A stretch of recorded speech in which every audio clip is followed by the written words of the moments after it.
Halo teman ruang cerita, ceritaku malam ini bukan sekedar dongeng. Ini adalah suara dari masa lalu. Duduk tenang, matikan lampu, dan dengarkan baik-baik. Karena begitu cerita ini dimulai, tidak ada jalan untuk kembali. Satu turun dengan bayi, padahal naik bertiga. Mereka naik bertiga, turun berempat. Bukan, bukan ditambah teman, tapi satu dari mereka turun sambil menggendong bayi. Bayi yang tak pernah mereka bawa saat mendaki. Peristiwa ini terjadi tahun 2013 di jalur pendakian Gunung Salak yang terkenal angker. 3 pendaki muda berniat berkemah satu malam saja. Cuaca cerah, perbekalan cukup, dan mereka sudah biasa naik gunung. Tapi malam itu hutan seperti hidup. Salah satu dari mereka menghilang selama 2 hari. Lalu tiba-tiba muncul kembali dalam kondisi lemah, wajah pucat, dan pelan-pelan dia serahkan seorang bayi ke tangan temannya. Bayi itu tidak menangis, tapi matanya terbuka terus, menatap kosong ke langit. Dan sejak itu, hidup mereka bertiga tak pernah sama lagi. Gunung Salak berdiri megah di perbatasan Bogor dan Sukabumi. Tak setinggi gunung lain, tapi menyimpan reputasi kelam. Pesawat sering jatuh, sinyal kerap hilang, dan pendaki kerap kali tersesat. 3 sahabat, sebut aja namanya Reno, Andi, dan Gilang. Semua mahasiswa pencinta alam, memilih mendaki lewat jalur pasir rumit. Tujuannya bukan puncak, hanya ingin merasakan malam di tengah hutan. Mereka tiba pada Sabtu sore. Langit mendung, kabut tipis menyelimuti pepohonan tinggi yang menjulang sunyi. Tak banyak pendaki lain hari itu, hanya suara serangga dan angin yang sekali berdesir. Mereka mendirikan tenda di dekat aliran kecil, tepat di bawah pohon besar yang rimbun dan terasa terlalu sunyi. Sebelum tidur, Gilang sempat berbisik pelan. Hutan ini seperti mendengarkan kita ya. Dan malam pun tiba, pelan tapi mencekam. Gilang si paling peka selalu merasa ada yang beda tiap mendaki. Dia sering mengalami mimpi-mimpi aneh dan bahkan pernah melihat bayangan tak dikenal di lereng merbabu. Reno paling rasional, tak percaya mistis. Dia membawa kompas digital dan senter cadangan. Baginya, segala hal punya logika. Sementara Andi, si penengah, kalem dan berhati-hati, tapi tak terlalu berani membantah. Ia sering jadi penyeimbang dua temannya. Malam itu, mereka berbaring dalam tenda, saling bercanda pelan, tapi entah kenapa, suara hutan seperti berhenti. Tiada angin, tidak ada serangga, sunyi total. Hening yang terlalu sempurna. Tiba-tiba ada suara ketukan 3 kali di luar tenda, tapi tak ada yang berani membuka. Ketukan itu bukan angin. Suara ketukan itu terdengar jelas 3 kali. Pelan tapi tegas. Tok, tok, tok. Tidak ada hembusan angin, tidak ada suara ranting patah, hanya ketukan. Reno, itu kamu iseng ya? Bisik Andi. Mana mungkin kita bertiga di dalam sini, jawab Gilang suaranya gemetar. Mereka bertiga saling berpandangan, lalu memutuskan untuk tetap diam. Ketukan berhenti, tapi setelah beberapa menit terdengar tawa kecil. Suara anak kecil, melengking, pendek, lalu menghilang begitu saja. Malam terasa semakin panjang. Reno menyalakan senter, menyorot ke segala arah dalam tenda, tapi cahaya seolah tertelan kegelapan. Gilang menutup wajahnya dengan sleeping bag, mencoba tidur, tapi ia terbangun mendadak. Ada bekas jejak kaki kecil di luar tenda, basah mengarah ke sungai. Pagi-pagi sekali, Gilang membangunkan Reno dan Andi. Mereka bertiga keluar mengikuti jejak itu.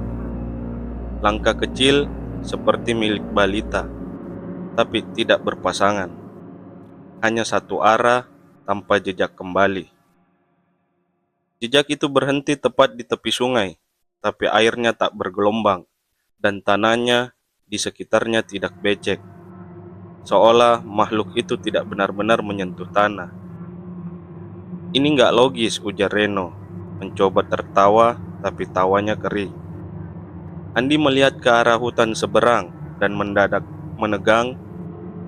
Gilang, itu kamu semalam berdiri di sana? Gilang menggeleng cepat. Di seberang sungai berdiri seseorang berbaju putih lusuh, membelakangi mereka. Dia mematung, tapi ketika mereka berkedip, sosok itu menghilang. Ketiganya saling pandang, tidak ada yang bicara. Hutan seketika kembali sunyi, tapi langit mulai gelap. Padahal baru pukul 9 pagi. Kabut turun lebih cepat dari biasanya, tebal dan dingin. Balik ke tenda aja yuk, bisik Gilang. Tapi saat mereka kembali, tendanya hilang. Bukan rusak, bukan tertutup kabut, tapi benar-benar lenyap, tak tersisa jejak. Reno mulai panik, menyalahkan kompas digitalnya yang tiba-tiba mati. GPS tak berfungsi, jam tangan Andi berhenti berdetik. Lalu Gilang berteriak, "Andi mana? Barusan masih di sebelahku." Mereka hanya berdua sekarang, dan dari kejauhan terdengar tangisan bayi sayup pelan. Tapi terdengar jelas dari balik pepohonan. Reno dan Gilang berusaha mencari arah suara, tapi kabut menelan segala pandangan. Jarak 1 meter pun nyaris tak terlihat. Tangisan itu terus berpindah-pindah, kadang dari kiri, lalu sekejap berpindah ke belakang. "Mungkin itu Andi bawa bayi," ujar Gilang ragu. "Bayi dari mana?" sahut Reno cemas. Mereka terus berjalan hingga tiba-tiba kabut di depan mereka terbelah pelan. Tampak Andi duduk di bawah pohon besar menunduk. Di pangkuannya, seorang bayi mungil dibungkus kain putih sedang tertidur tenang. "Andi, lu kemana aja?" Andi tak menjawab, ia menoleh pelan ke arah mereka. Dan matanya tampak kosong, bibirnya bergerak pelan. "Jangan ganggu dia, dia sudah memilihku jadi ayahnya." Kalimat Andi menggantung di udara, dingin dan asing. Reno melangkah maju hendak menariknya, tapi Gilang menahan. "Lihat bayinya," bisiknya. Bayi itu membuka mata, bola matanya putih seluruhnya. Tidak menangis, tidak bergerak, hanya menatap tajam ke arah Reno, seolah paham siapa yang datang. Tiba-tiba pepohonan di sekitar mereka bergerak sendiri. Ranting-ranting bergetar pelan, seperti ada sesuatu yang bersembunyi mengelilingi mereka. Andi berdiri menggendong bayi itu erat-erat. "Suaranya memanggilku tadi malam dari dalam mimpi. Katanya dia tersesat, tapi sekarang dia sudah tenang," ucapnya datar. Gilang menunduk ke tanah. Di bawah kaki Andi ada jejak-jejak mungil yang baru saja muncul, tapi anehnya hanya ada jejak masuk, tidak ada jejak keluar. Seolah bayi itu memang muncul dari dalam bumi. Reno mulai kehilangan akal sehat. Ia mengguncang Andi, memaksa sadar. "Tinggalkan bayi itu, kita harus turun sekarang." Tapi Andi hanya menatapnya lemah, lalu perlahan tersenyum. Kalau dia ikut, jalan turun akan terbuka. Tiba-tiba kabut mulai terpecah. Jalur setapak menuju bawah yang sebelumnya hilang muncul perlahan, seperti dibuka oleh sesuatu. Udara jadi hangat sesaat. Hutan hening kembali. Tanpa berkata apa-apa, Andi melangkah duluan menggendong bayi itu. Gilang dan Reno hanya bisa ikut meski kaki mereka gemetar. Sampai akhirnya mereka tiba di pos bawah 2 hari kemudian. Petugas base camp terdiam saat melihat mereka. Naik bertiga kan? Kok turun bawa bayi? Gilang menjawab pelan, kami juga nggak tahu siapa sebenarnya yang kami bawa. Jawaban itu membekas di benak petugas dan kisah mereka menyebar diam-diam di kalangan pendaki lokal. Andi memutuskan membawa bayi itu pulang ke rumahnya di Depok. Katanya bayi itu tidak pernah menangis, tidak pernah lapar, tidak pernah tumbuh. Setiap malam, Andi duduk di pojok kamar meninak bobokan anaknya dengan lagu yang ia dengar dari dalam mimpi. Gilang dan Reno mencoba melupakan semua itu, tapi mereka sering terbangun oleh suara tangisan dari luar jendela. Mereka pernah mencoba menengok Andi lagi. Rumahnya kosong. Tetangga bilang Andi pindah bersama seorang perempuan misterius dan bayi yang tak pernah terlihat bergerak. Dan sampai hari ini, tidak ada yang tahu apakah bayi itu memang ditemukan atau justru sedang mengambil kembali yang hilang.